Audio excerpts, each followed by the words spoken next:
সবাই কেমন রয়েছো? আশা করি খুব ভালো রয়েছো। আমার মনটা আজকে একটু খারাপ। আজকে আমি একাই যাচ্ছি দৈড়বাজার থেকে কৃষ্ণনগর মার বাড়িতে। মার গ্যাসের দোকানে যেতে হবে, কিছু একটা সমস্যা হয়েছে, গ্যাসের সিলিন্ডার থেকে গ্যাস বেরিয়েই চলেছে, গন্ধ বেরোচ্ছে সেই জন্য।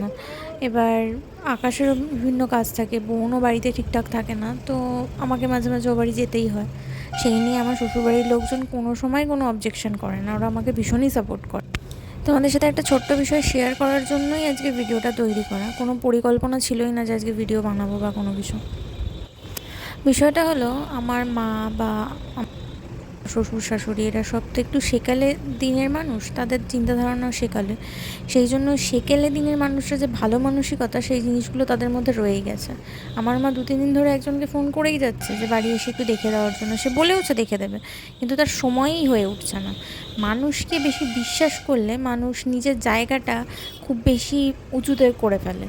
এবার মানুষ ভাবে কি যে ওর তো ওকে ছাড়া হবেই না, আমাকে ছাড়া হবেই না, তাহলে আমি যাব না, আমাকে একটু তেল দিক, আমার একটু তেলা কেশে, আমাকে একটু বারবার বলুক, সেটাও খুব মজা নেবে সে ব্যাপারটার। আমি যখন আমার মাকে বলতে গেলাম যে তুমি কেন আগে থেকে বললে না, তুমি সে বলেছে তুমি তাকে কেন দুটো কথা শোনালে না, সে বললো ও বলে আর কি হবে, থাক, তুই যদি পারিস তাহলে করে দিস। এরকম মা উল্টে আমার ওপর চার্জ করছে, কোনো সময় সেই লোকটাকে গিয়ে বলবে না যে তুমি যে ভাই বললে যে 2 দিন আসবে, আসলে না কেন বা কোনো কিছু, মানে কোনো দরকার নেই সেটার। মোদ্দা কথাটা হচ্ছে এটাই যে এই যুগে, মানে এখন যে আমাদের বর্তমান সমাজ, ভালো মানুষ আর ভালো মানসিকতা বা ভালো ব্যবহারের কেউ যোগ্যই না। হ্যাঁ, কিছু কিছু মানুষ অবশ্যই সব কিছুর মধ্যে ভালো খারাপ মিশে রয়েছে। এখন হচ্ছে ওই 70% খারাপ লোক আর 30% ভালো লোক কচিত কদাচিৎ দেখতে পাওয়া যায়। সব ম্যাক্সিমামই হচ্ছে ভুলভাল লোক, ভেজাল। কিন্তু যারা একটু পুরোনো দিনের বা সেকালে, তারা তো তাদের নিজেদের চিন্তাধারাও পাল্টাবে না, ভাবধারাও পাল্টাবে না, সেই জন্য মাঝে মাঝেই তারা ঠকে যায়।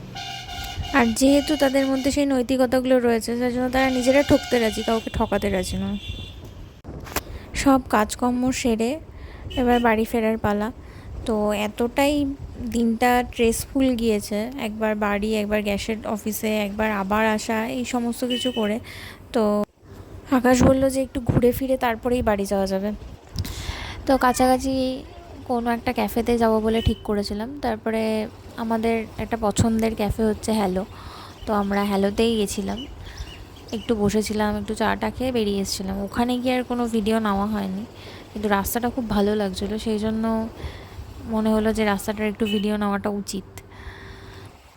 এই দিকটাতে সবুজের আধিক্যটা অনেকটাই বেশি, আর একটু সন্ধে সন্ধে হয়ে আসছে, তো সেই জন্য বেশ ওয়েদারটা বেশ সুন্দরই লাগছিলো, আর একটা মৃদুমন্দু বাতাসও বইছিলো, হাওয়াটাও বেশ মিষ্টিই লাগছিলো। সারাদিন যত কাজকর্মই থাকুক, যত ব্যস্ততাই থাকুক, তারপরে দিনের শেষের দিকটাতে যখন তুমি তোমার প্রিয় মানুষটার সাথে একটু টাইম কাটাবে, তোমার সমস্ত ক্লান্তি, হতাশা, সমস্ত কিছু দূর হয়ে যায়, নিজেকে অনেকটাই হালকা লাগে। চলো আজকের ভিডিওটা এখানেই শেষ করছি, টাটা। কেমন লাগলো সবাই জানিও।